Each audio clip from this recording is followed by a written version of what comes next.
That is literally a build at all costs. Well, the same thing with mentality. The same thing with shutting down building for a period of time, which is kind of just sort of picked out of the air. Palm Coast City Councilwoman Teresa Pontieri clashes with Mayor David Alfin over the right approach to dealing with residents' concerns of flooding caused by new construction. During Tuesday's meeting, Pontieri made a motion for a 45-day moratorium on infill lot building to provide the opportunity to address and find solutions to the flooding issue. That motion did not receive a second and failed to pass. Councilman Nick Kloufis explains why he did not support a moratorium. I think that this is a much more elaborate problem than what we're trying to solve here. And I'm not sure the 45-day or 90-day moratorium without actually pointed items that we're talking about. We said, Councilwoman Pontieri said we have a bunch of things that we can continue to codify into code. I'm asking for those things so we can do that.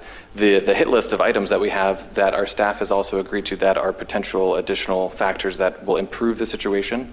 Even if we had a stop of everything for 45 days, I'm not certain that would prevent anything that is already existing in our community. I think it's more important for us to go out, boots on the ground, to try to figure out and solve these issues. Palm Coast City Councilwoman Kathy Hyder on why she did not support a moratorium. Each and every one of those individuals that work for these companies, they're not wealthy individuals.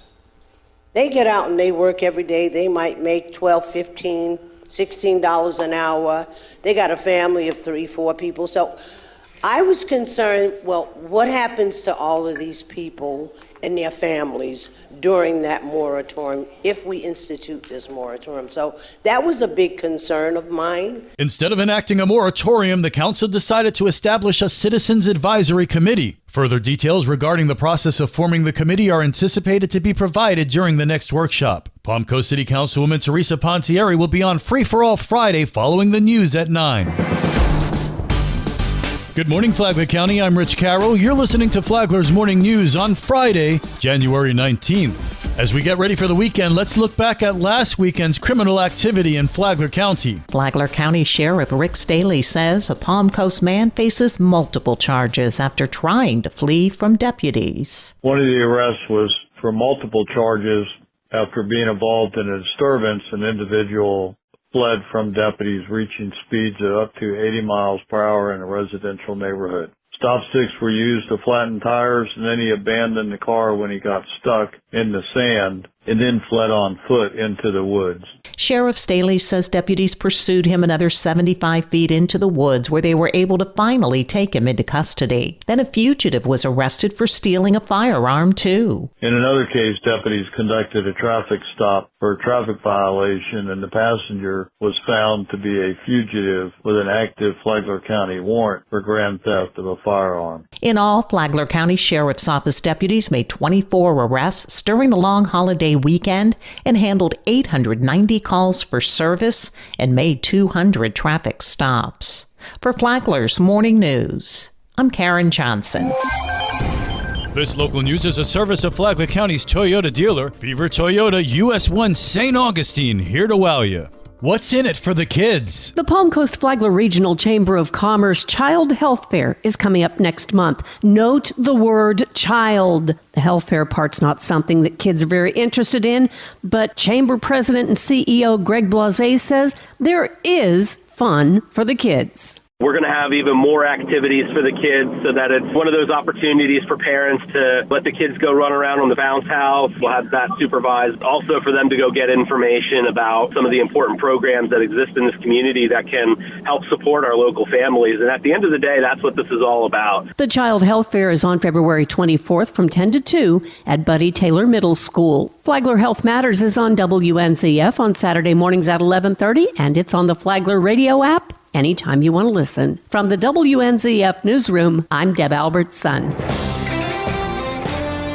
The weekend is here and there's plenty of family fun to be had in Flagler County. This is Stacy with Fun for Augie Kids. Join beekeepers Bill and Barry at Gamble Rogers Memorial State Park for their Honeybee Buzz event. This is an educational program about how important honeybees are, Florida native bee-friendly plants, and what is involved in raising honeybees and harvesting the honey. Take a step back in time at the story of the Bulow Plantation ruins and learn about the events that culminated in the destruction of one of the largest plantations in East Florida during the Second Second Seminole War. This weekend, be sure to visit the Flagler Arts and Crafts Festival. This is a laid-back venue filled with some of the nation's best artists and crafters. For more on these events and others, please visit us on our website at fun4augiekids.com. Have a great weekend.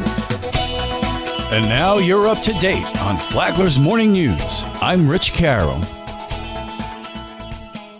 And now, Mike Lee Show with your WNZF local sports update. Wednesday night, all eyes were on the Anderson Gym. Matanzas and the Bulldogs met on the hardwood in the battle for Belterre. Rich Carroll and I were there to broadcast the game on WNZF Radio, the Flagler Radio YouTube channel, and the WNZF Facebook page. The Pirates led by 1 late in the first quarter.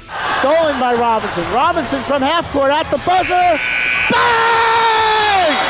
Junior Robinson with the 3. Oh, I knew that was going in. I felt good when I released my hand. The game continued to be close in the second.